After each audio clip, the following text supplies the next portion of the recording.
Hello, everybody. Welcome to today's reading through the Bible in 365. Today we are going to be looking at 1 Kings chapter 14 and 15 and Luke chapter 22 verses 21 to 46. We're getting started in 1 Kings with chapter 14. At that time, Jeroboam's son Abijah became very sick. So Jeroboam told his wife, "Disguise yourself so that no one will recognize you as my wife. Then go to the prophet Ahijah at Shiloh, the man who told me I would become king. Take him a gift of 10 loaves of bread, some cakes, and a jar of honey, and ask him what will happen to the boy." Oh my goodness, excuse me. So Jeroboam's wife went to Ahijah's home at Shiloh. He was an old man now and could no longer see, but the Lord had told Ahijah, "Jeroboam's wife will come here pretending to be someone else. She will ask you about her son, for he is very sick. Give her the answer I give you."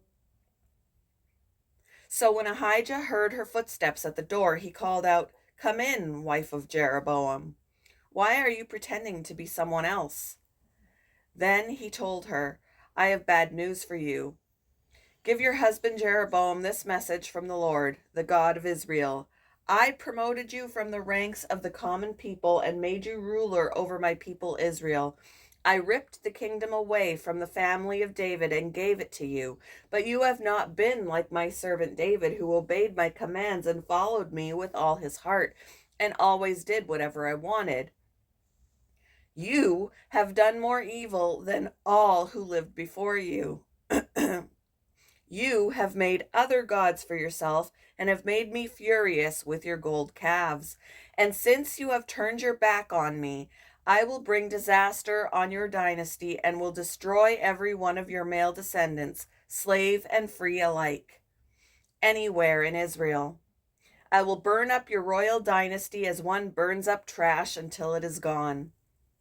The members of Jeroboam's family who die in the city will be eaten by dogs, and those who die in the field will be eaten by vultures. I, the Lord, have spoken." Then Ahijah said to Jeroboam's wife, "Go on home, and when you enter the city, the child will die. All Israel will mourn for him and bury him. He is the only member of your family who will have a proper burial. For this child is the only good thing that the Lord, the God of Israel, sees in the entire family of Jeroboam. In addition, the Lord will raise up a king over Israel who will destroy the family of Jeroboam. This will happen today, even now. Then the Lord will shake Israel like a reed whipped about in a stream. He will uproot the people of Israel from this good land that he gave their ancestors and will scatter them beyond the Euphrates River, for they have angered the Lord with the Asherah poles they have set up for worship. He will abandon Israel because Jeroboam sinned and made Israel sin along with him. So Jeroboam's wife returned to Tirzah, and the child died just as she walked through the door of her home. And all Israel buried him and mourned for him, as the Lord had promised through the prophet Ahijah. The rest of the events in Jeroboam's reign, including all his wars and how he ruled, are recorded in the book of the history of the kings of Israel. Jeroboam reigned in Israel 22 years. When Jeroboam died, his son Nadab became the next king. Meanwhile, Rehoboam, son of Solomon, was king in Judah. He was 41 years old when he became king, and he reigned 17 years in Jerusalem, the city the Lord had chosen from among all the tribes of Israel as the place to honor his name. Rehoboam's mother was Naamah, an Ammonite woman.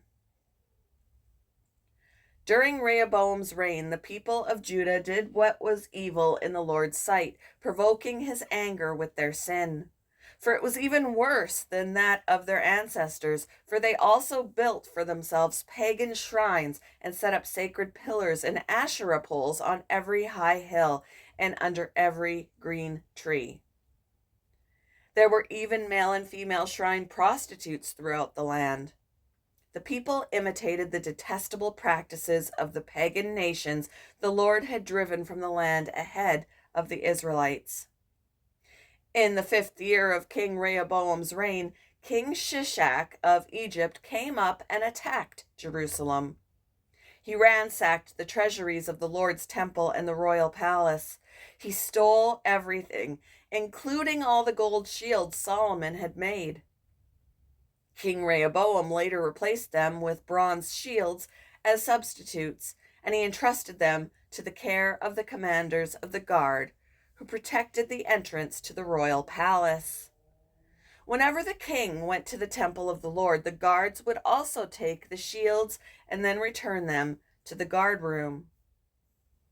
The rest of the events in Rehoboam's reign and everything he did are recorded in the book of the history of the kings of Judah. There was constant war between Rehoboam and Jeroboam. When Rehoboam died, he was buried among his ancestors in the city of David. His mother was Naamah, an Ammonite woman. Then his son Abijam became the next king.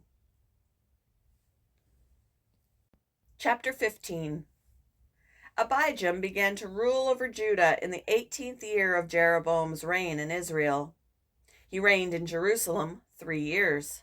His mother was Maacah, the granddaughter of Absalom. He committed the same sins as his father before him, and he was not faithful to the Lord his God, as his ancestor David had been. But for David's sake, the Lord his God allowed his descendants to continue ruling, shining like a lamp. And he gave Abijam a son to rule after him in Jerusalem. For David had done what was pleasing in the Lord's sight, and had obeyed the Lord's commands throughout his life, except in the affair concerning Uriah the Hittite. There was war between Abijam and Jeroboam throughout Abijam's reign. The rest of the events in Abijam's reign and everything he did are recorded in the book of the history of the kings of Judah. There was constant war between Abijam and Jeroboam. When Abijam died, he was buried in the city of David. Then his son Asa became the next king. Asa began to rule over Judah in the 20th year of Jeroboam's reign in Israel. He reigned in Jerusalem 41 years. His grandmother was Maacah, the granddaughter of Absalom. Asa did what was pleasing in the Lord's sight, as his ancestor David had done. He banished the male and female shrine prostitutes from the land and got rid of all the idols his ancestors had made. He even deposed his grandmother Maacah from her position as queen mother because she had made an obscene Asherah pole. He cut down her obscene pole and burned it in the Kidron Valley. Although the pagan shrines were not removed, Asa's heart remained completely faithful to the Lord throughout his life. He brought into the temple of the Lord the silver and gold and the various items that he and his father had dedicated. There was constant war between King Asa of Judah and King Baasha of Israel. King Baasha of Israel invaded Judah and fortified Ramah in order to prevent anyone from entering or leaving King Asa's territory in Judah. Asa responded by removing all the silver and gold that was left in the treasuries of the temple of the Lord and the royal palace. He sent it with some of his officials to Ben-Hadad, son of Tabrimmon, son of Hezion, the king of Aram, who was ruling in Damascus along with this message. Let there be a treaty between you and me, like the one between your father and my father. See, I am sending you a gift of silver and gold. break your treaty with King Baasha of Israel, so he will leave me alone." Ben-Hadad agreed to King Asa's request and sent the commanders of his army to attack the towns of Israel. They conquered the towns of Ijon, Dan, Abel-Beth, Maacah, and all Kinnereth, and all the land of Naphtali. As soon as Baasha of Israel heard what was happening, he abandoned his project of fortifying Ramah and withdrew to Tirzah. Then King Asa sent an order throughout Judah requiring that everyone without exception help to carry away the building stones and timbers that Baasha had been using to fortify Ramah. Asa used these materials to fortify the town of Geba in Benjamin and the town of Mizpah. The rest of the events in Asa's reign, the extent of his power, everything he did, and the names of the cities he built, are recorded in the book of the history of the kings of Judah. In his old age, his feet became diseased. When Asa died, he was buried with his ancestors in the city of David. Then Jehoshaphat, Asa's son, became the next king. Nadab, son of Jeroboam, began to rule over Israel in the 2nd year of King Asa's reign in Judah. He reigned in Israel 2 years, but he did what was evil in the Lord's sight and followed the example of his father, continuing the sins that Jeroboam had led Israel to commit. Then Baasha, son of Ahijah, from the tribe of Issachar, plotted against Nadab and assassinated him while he and the Israelite army were laying siege to the Philistine town of Gibbethon. Baasha killed Nadab in the 3rd year of King Asa's reign in Judah, and he became the next king of Israel. He immediately slaughtered all the descendants of King Jeroboam so that not one of the royal family was left, just as the Lord had promised concerning Jeroboam by the prophet Ahijah from Shiloh. This was done because Jeroboam had provoked the anger of the Lord, the God of Israel, by the sins he had committed and the sins he had led Israel to commit. The rest of the events in Nadab's reign and everything he did are recorded in the book of the history of the kings of Israel. There was constant war between King Asa of Judah and King Baasha of Israel. Baasha, son of Ahijah, began to rule over all Israel in the 3rd year of King Asa's reign in Judah. Baasha reigned in Tirzah 24 years. But he did what was evil in the Lord's sight and followed the example of Jeroboam, continuing the sins that Jeroboam had led Israel to commit. Moving on to Luke chapter 22, verses 21 to 46. But here at this table, sitting among us as a friend, is the man who will betray me. For it has been determined that the Son of Man must die. But what sorrow awaits the one who betrays him? The disciples began to ask each other which of them would ever do such a thing. Then they began to argue among themselves about who would be the greatest among them. Jesus told them, In this world, the kings and great men lord it over their people, yet they are called friends of the people. But among you it will be different. Those who are the greatest among you should take the lowest rank, and the leader should be like a servant. Who is more important, the one who sits at the table or the one who serves? The one who sits at the table, of course, but not here. For I am among you as one who serves.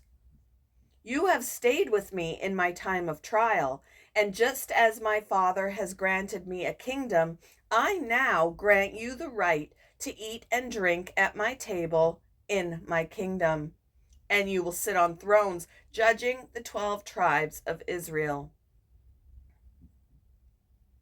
Simon, Simon, Satan has asked to sift each of you like wheat.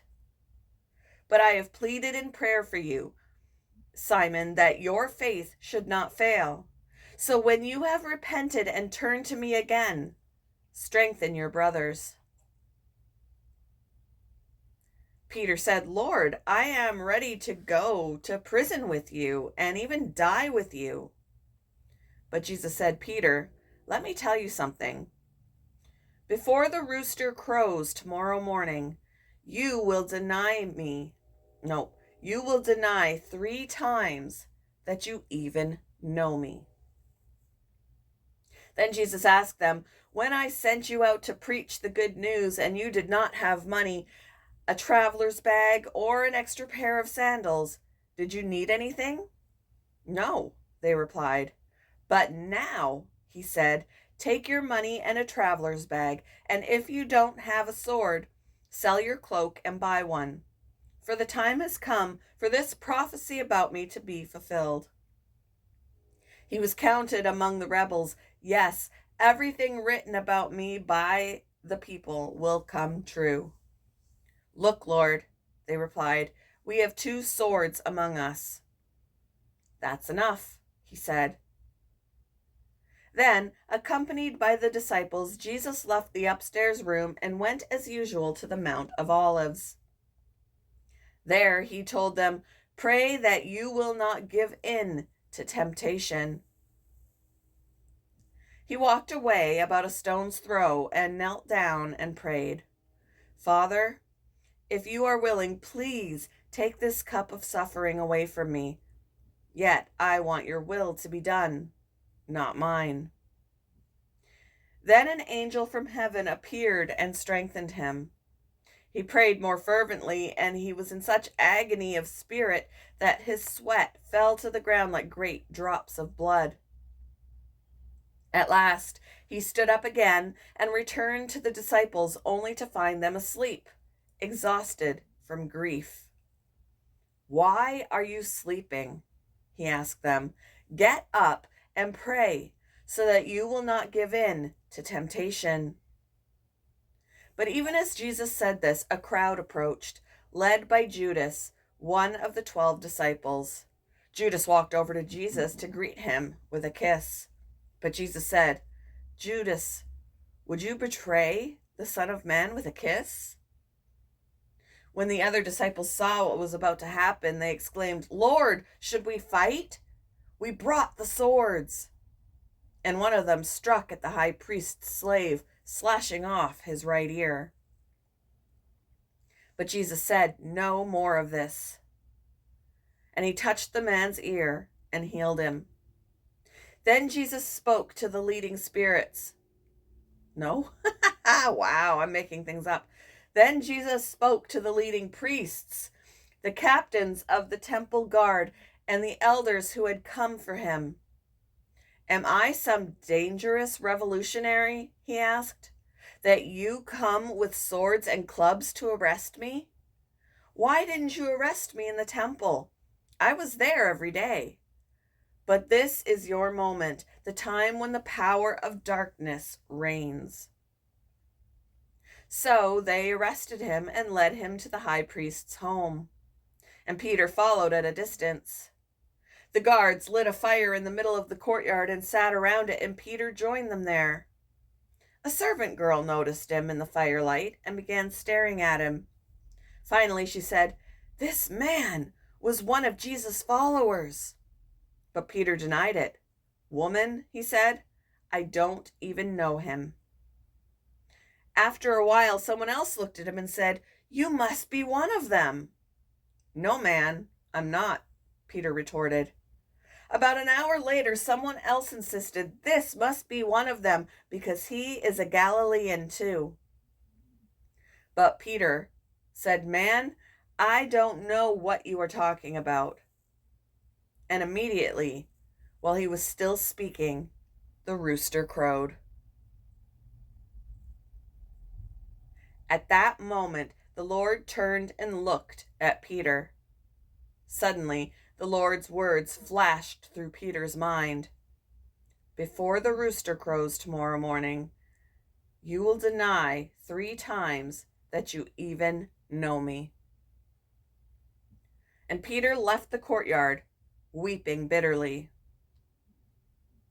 The guards in charge of Jesus began mocking and beating him.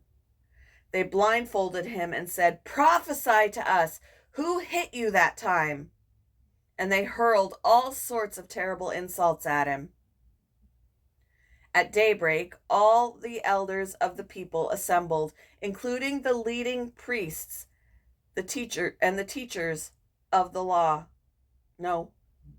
At daybreak, all the elders of the people assembled, including the leading priests and the teachers of religious law. Jesus was led before this high council, and they said, "Tell us, are you the Messiah?" But he replied, "If I tell you, you won't believe me. And if I ask you a question, you won't answer. But from now on, the Son of Man will be seated in the place of power at God's right hand." They all shouted, "So are you claiming to be the Son of God?" And he replied, "You say that I am." "Why do we need other witnesses?" they said. "We ourselves heard him say it."